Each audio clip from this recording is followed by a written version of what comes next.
Okay, so this is gonna sound wild, but I swear it's true. I never thought my dumb little side hustle would come back to bite me, especially not in the way it did. Like, picture this. You're just casually scrolling through Instagram one night, minding your own business, when your phone suddenly buzzes with a message from the one guy you never expected to see sliding into your DMs. But not just any message. No, this was the kind of message that makes you do a triple take and then immediately regret every life choice that led to that moment. Back up a bit. I'm 27, living in a small apartment in Portland, working a pretty average day job at a bookstore that barely pays my rent. Nothing glamorous, nothing special. I've always been a bit shy about dating, mostly because I'm not exactly Mr. Confidence, and the whole gay dating scene can be exhausting. So to make some extra cash and maybe boost my self-esteem, I started an OnlyFans page about 6 months ago. Yeah, I know, it's cliche, but hey, it's not like I'm out there selling the dream. Just some casual photos and videos, nothing too crazy. And honestly, it's a pretty nice ego boost when strangers tell you you're attractive. Enter Nate. He's the guy who works at the coffee shop just down the street from my apartment. Tall, dark hair, always a little messy, like he just rolled out of bed. These intense hazel eyes that you can't help but get stuck on. And a smile that's both charming and a little bit wicked. I'd been crushing on him for months, but never had the guts to actually talk to him beyond the usual, hey, can I get a large latte routine. He's kind of the mysterious type, the guy who looks like he's got a dozen stories you want to hear, but he's not spilling anytime soon. So one evening, after a long shift, I was scrolling through Instagram and saw Nate tagged in a story by a mutual friend. Curiosity got the better of me, and because I'm a nosy idiot, I decided to see if I could find his profile. That's when I noticed something tucked away in his bio, a link. And yeah, you guessed it, it was to his own OnlyFans. Now here's where it gets weird. I clicked on the link, half expecting some cringe or maybe just casual selfies, but instead, I found a page that was honestly, well, kind of incredible. Nate wasn't shy at all. The photos were confident, playful, and definitely not what I was expecting from the shy coffee guy I'd been eyeing for months. And then, just as I was trying to process this, my phone buzzed. It was a DM from Nate. At first, I thought maybe he was calling me out for stalking his page or something, but no. Instead, he sent me a message saying something like, "Hey, I found yours too. Didn't know we had this in common." And then, without much warning, the next message was a photo. One that instantly made my heart skip. Not because it was graphic, but because it was him, unfiltered and bold, reaching out in this ridiculously unexpected way. And now, here I am, sitting in my dim apartment, staring at my phone, wondering what the hell just happened and how on earth I'm supposed to respond. Because honestly, this felt like the start of something I never saw coming. I sat there for a solid 5 minutes just staring at the photo, heart pounding like I'd sprinted a mile. It was him, no filters, just raw and honest in a way I hadn't expected. His eyes caught mine through the screen, and there was this mischievous glint that made me realize he wasn't just teasing or playing around. He was serious. And honestly, I didn't know whether to be flattered, scared, or completely blown away. I swiped up to type a reply, fingers shaking like I was texting my crush in middle school all over again. Eventually, I managed to hit send. Wow, I wasn't expecting that. His reply came almost instantly. Neither was I, honestly, but figured, why not? Life's short. Okay, that was my cue to stop overthinking and just be real. So I typed back, yeah, life's definitely too short. I'm glad you messaged, though. I've kind of been crushing on you for months. I stared at those 3 little dots as he typed, feeling like my chest might just burst. Then his message popped up. You? Crushing on me? No way. I thought I was the one being subtle. I laughed out loud, something I hadn't done much recently. It felt silly, but good. Like suddenly the world wasn't just this gray blur of routine and awkwardness.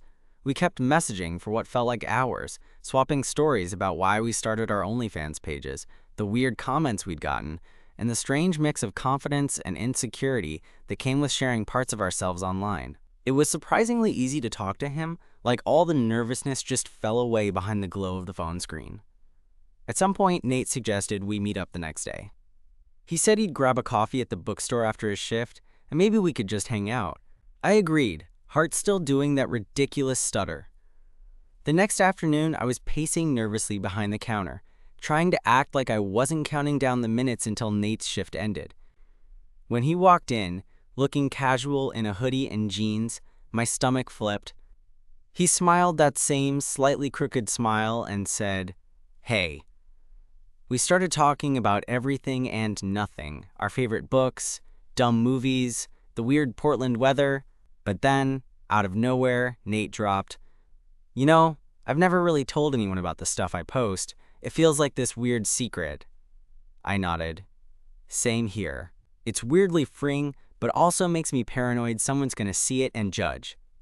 He laughed. Exactly, but with you, it feels different. Less like a secret, more like, I don't know, a connection. That hit me harder than I expected. Here was this guy I'd barely said more than hi to in real life, and suddenly we were peeling back layers like old friends. After that, things just kind of clicked. We started meeting up more, sometimes just grabbing coffee, sometimes hanging out at my place watching terrible movies, and every time, the tension between us grew. Not the awkward kind, but this electric feeling that made me want to reach out and touch him, to see if he felt the same. One night, after a particularly long shift at the bookstore, Nate came over. We were sprawled on my couch, sharing a pizza and talking about everything and nothing again. The room felt cozy, the kind of safe space I hadn't realized I'd been craving. Then, out of nowhere, Nate looked at me, serious but soft, and said, "You ever think about what it'd be like if we took this offline? Like, me and you, no screens, no filters?" My heart was thudding in my chest, and I swallowed hard before saying, "Yeah, more than I should probably admit."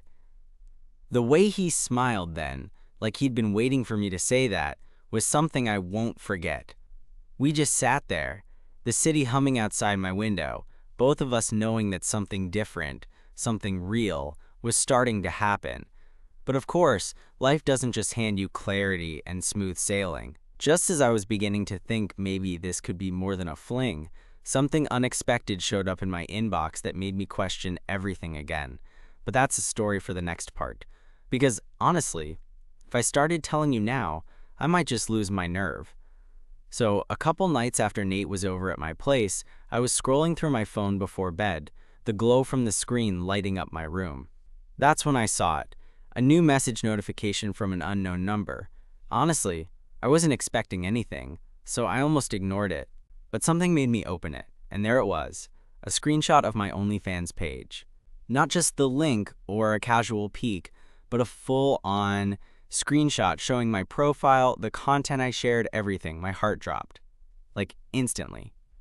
I felt exposed in a way I hadn't before. I mean, I knew my page wasn't exactly a secret, but it was something I controlled, something I kept separate from my day-to-day life. Now, someone had it, and it felt like a spotlight was shining right on me. I almost deleted the message, but curiosity got the better of me. So I replied with a simple, "Who is this?" The answer came back almost immediately. "Someone who knows you better than you think." My brain started racing. Was this some kind of joke? A prank? Or worse, that someone was using this to blackmail me? I told Nate about it the next day when we met up at the coffee shop, trying to keep my voice casual, but I know I was shaking. He listened quietly, brows furrowed, and then reached across the table, giving my hand a reassuring squeeze. "I'm sorry, man. That's messed up." "Do you have any idea who could have sent it?" I shook my head. "No clue. I mean, I don't hide it, but I never thought anyone from my real life would dig it up." Nate nodded slowly. "People can be assholes." Then, after a beat, he added, "But hey, you're not alone in this. I'm here." It was the kind of thing that made my chest tighten, not because I felt sorry for myself, but because his support felt real, like I could lean on him. And honestly, that was new for me.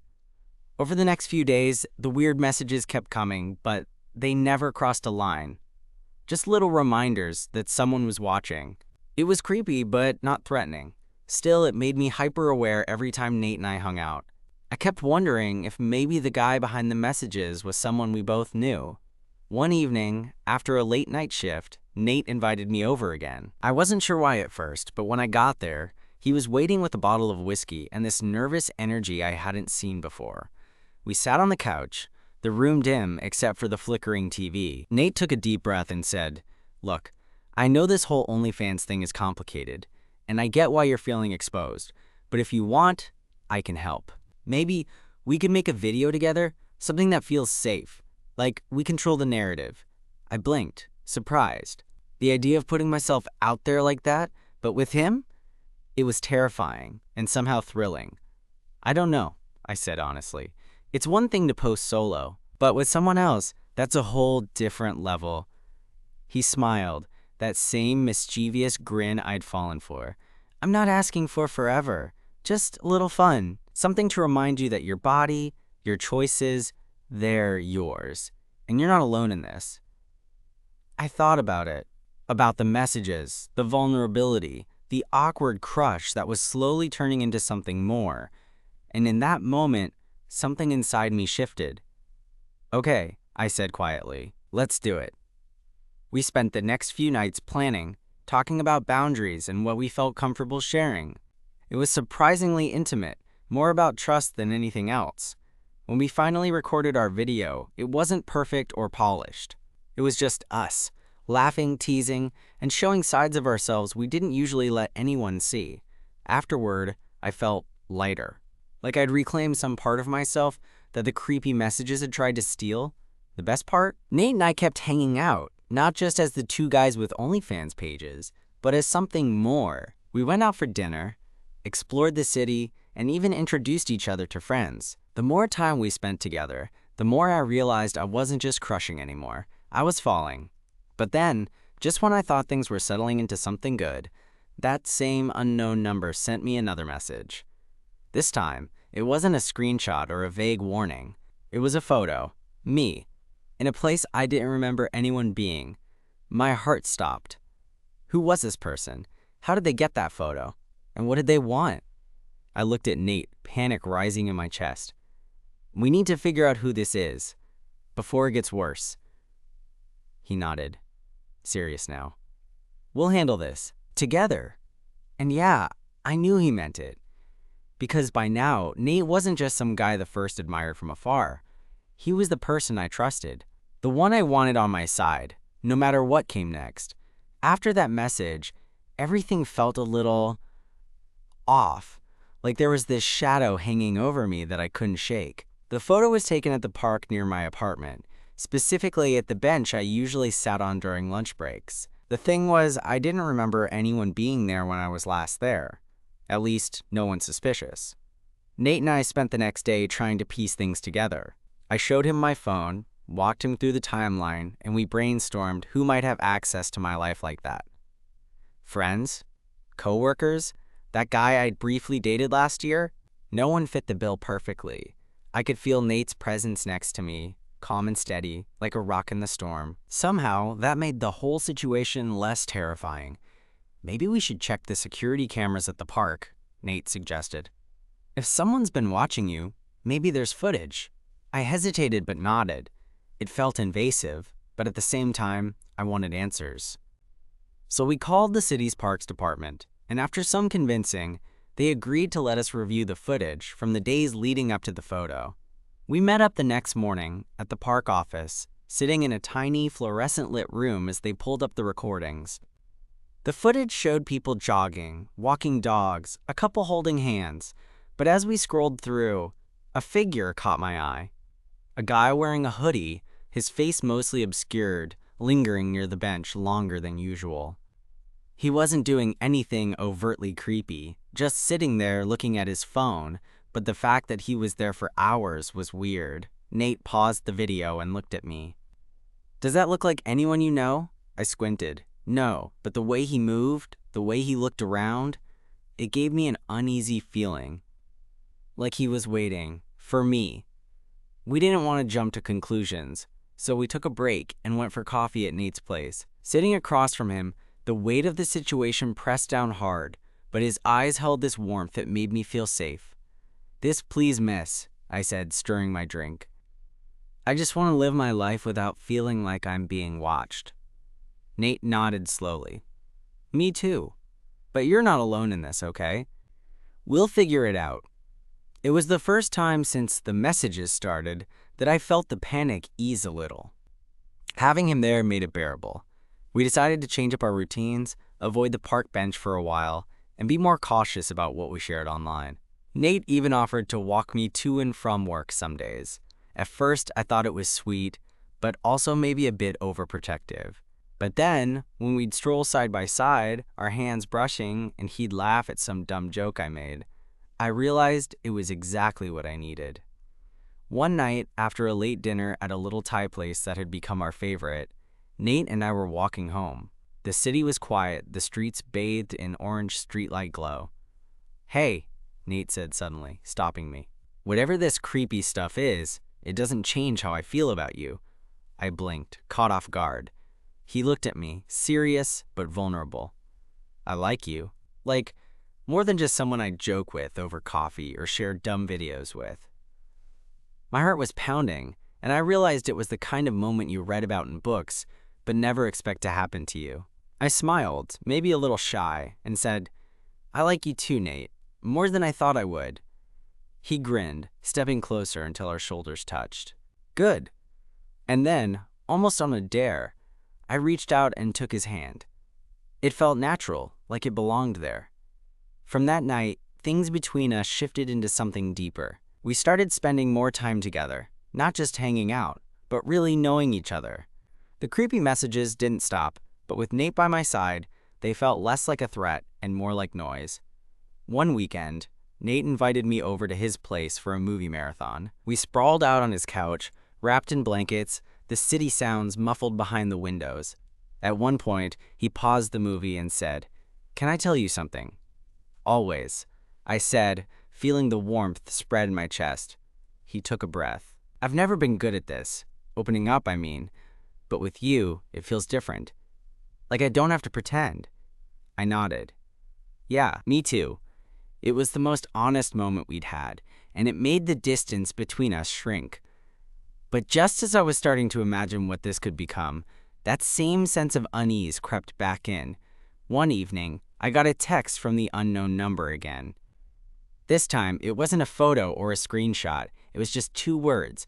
"I'm watching." I froze, the blood draining from my face. My fingers trembled as I showed Nate. He frowned, his protective side kicking in. "This has to stop. We're gonna make sure it does." We started thinking about who this could be and what they wanted. Was it jealousy? Some twisted game? Or something worse? We talked about going to the police, but I was hesitant. I didn't want my life turned upside down, or my OnlyFans page dragged into some official investigation. Nate understood but insisted. "We have to protect you." And us. It was scary, but I also realized I wasn't in this alone anymore. Nate was there, steady and unwavering. So we made a plan to gather everything. Messages, photos, videos, and if it escalated, we'd take it to the authorities. That night, as I lay in bed, Nate's hand in mine, I thought about how strange life had become. How a silly side hustle, a chance connection, and a few brave messages had turned into something complicated and real. And despite the fear, despite the creeping shadows, I felt hope. Because sometimes, the people who find you in the dark are the ones who help you find the light. In the days that followed, Nate and I became a tag team, scanning through every message, every new notification, trying to catch any clue about who this mystery person was. We even installed some extra security apps on my phone, and I started keeping a tighter grip on my social media, double-checking privacy settings like I was some kind of digital ninja.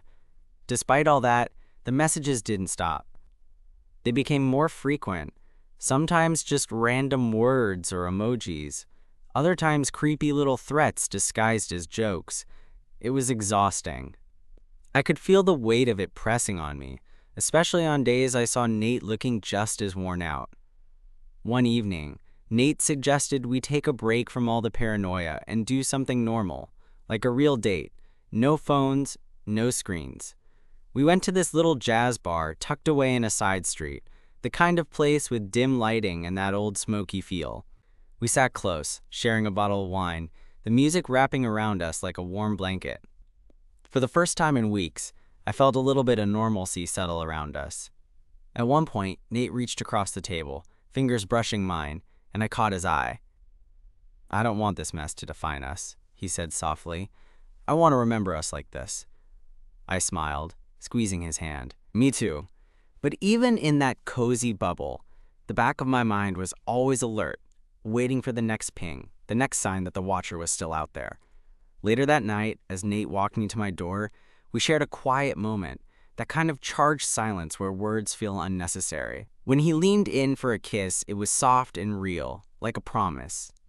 Inside my apartment, I locked the door and sat on the edge of the bed, heart racing.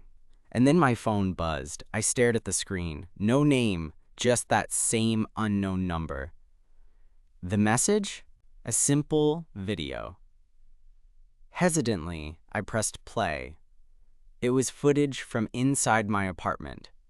My place. Someone had been inside. Filming me, alone. I dropped the phone, the air going cold around me. I swallowed hard, panic rising, but before I could do anything, my phone lit up again. This time, it was Nate. "Where are you?" "I'm coming over." His voice was calm but urgent. I grabbed my jacket, heart pounding, and waited for him to arrive. When he got there, he didn't say much, just wrapped me in a hug that felt like armor. "We need to call the cops," he said firmly. I nodded, still shaking. The next few hours were a blur, police taking statements, officers inspecting my apartment, and me answering the same questions over and over. Nate stayed by my side the whole time, holding my hand, reassuring me with his presence. The detective told us there were no signs of forced entry, which made it even creepier. Whoever was doing this had a way in and out that left no trace. After they left, Nate and I sat in my living room, the silence heavy, but somehow comforting. "I'm sorry this happened," I whispered. He shook his head. "Don't apologize. You didn't do anything wrong." And then he surprised me by resting his forehead against mine. "We'll get through this. Together." With Nate there, I felt a flicker of hope. Like maybe, just maybe, I wasn't as alone as I thought. In the days that followed, we kept a low profile, talked about moving to a new place, and even joked about how ridiculous life had become. And while the fear didn't disappear overnight, having someone to face it with made all the difference. One night, as we sat on my couch, Nate turned to me and said, "You know, this whole thing might have started scary, but I'm glad it brought me to you." I smiled, feeling warmth spread through me. Me too. And in that moment, despite everything, I believed that maybe, from the chaos, something real could grow. Things didn't magically get easier after the police came and went. In fact, the following week was probably the most nerve-wracking stretch I've ever had. Every little noise in my apartment, creaks in the floorboards, the hum of the heater, even the occasional distant siren, made me jumpy. Nate noticed immediately, and even though I tried to brush it off, he wasn't having it. "Look, you don't have to pretend you're fine," he said one afternoon as we sat on my couch, me nervously tapping my fingers on the armrest. "I'm here. You don't have to deal with this alone." It hit me then how much I needed that. Not just the protection, but the simple comfort of knowing someone was in my corner. I took a deep breath, looked at him and said, "Thanks. I mean it. You've been amazing." He gave me that half smile he does when he's trying to downplay something, but clearly doesn't want to let it go. "Well, it's a package deal. Unexpected stalking and all." We laughed, which felt like a little victory amid the chaos. That night, I decided to check my social media accounts again, making sure everything was locked down tight. As I scrolled through my messages, Nate leaned over my shoulder. "You know," he said, "I was thinking maybe we should do a little digital detox, just a few days offline. No OnlyFans, no social media." The idea sounded terrifying and freeing all at once. "Could work," I said. Might help clear my head. So we agreed. No posting, no messages, no screens. Just real life. The first day was weird. I kept reaching for my phone, then remembering I had vowed not to. Nate and I decided to take a walk around the neighborhood, trying to soak in normalcy. We ended up at a little park we hadn't explored before. It was quiet, the kind of spot where you could forget the city was just beyond the trees. We found a bench and sat, watching the clouds drift by. I didn't grow up in a place like this, Nate said after a while. I miss it sometimes. What? Trees and quiet? I teased. He laughed softly. Yeah, and the feeling that nobody's watching. I looked at him, the sun catching his eyes just right, and felt this surge of protectiveness. I want to give you that, I said quietly. A place to just be yourself. He reached out, fingers intertwining with mine, and squeezed. You already do. That weekend, Nate invited me over for dinner. His apartment was warm and cozy, filled with books and plants and that weird smell of fresh coffee. We cooked together, fumbling with recipes and burning the garlic bread, laughing at our culinary disasters. After dinner, we sprawled on the couch, exhausted but happy. Nate pulled me close, and for a while, we just rested, the weight of the outside world fading away. But then my phone buzzed. I froze. Nate nudged me gently. It's probably nothing. You want me to check? I handed it over. He scrolled through the message. A simple text from the unknown number. Nice night, isn't it? My stomach twisted. Someone was still watching, invading moments that should have been ours. Nate's jaw tightened. This ends. The next days were a whirlwind. We started trying to track down the number, contacting phone companies, and even looking into private investigators. It felt like a game of cat and mouse, with me constantly looking over my shoulder. One night after a particularly stressful day, Nate and I sat on my fire escape, the city lights twinkling below. I hate that this is happening to you, he said softly. But I'm not going anywhere, I swallowed, the emotion thick in my throat. Me neither. We leaned into each other, the tension melting into something warm and real. That night, we finally took the next step, falling asleep in each other's arms, a quiet promise that no matter what came, we'd face it together. Over the following weeks, things gradually shifted. The messages slowed down, then stopped. The police didn't have much to go on, but the stalker seemed to have lost interest, or at least disappeared from my digital life. With that weight lifted, Nate and I grew even closer. We explored the city's hidden spots, cooked late-night meals, and spent lazy Sundays tangled up in blankets and laughter. One evening, sitting across from Nate at our favorite coffee shop, I realized how much had changed. From a random message and a risky OnlyFans page to this unexpected, beautiful connection. I reached for his hand, smiled, and said, "You found me when I least expected it." He grinned back. Guess we both did. And for the first time in a long time, I believed that maybe, just maybe, love could come from the most unexpected places.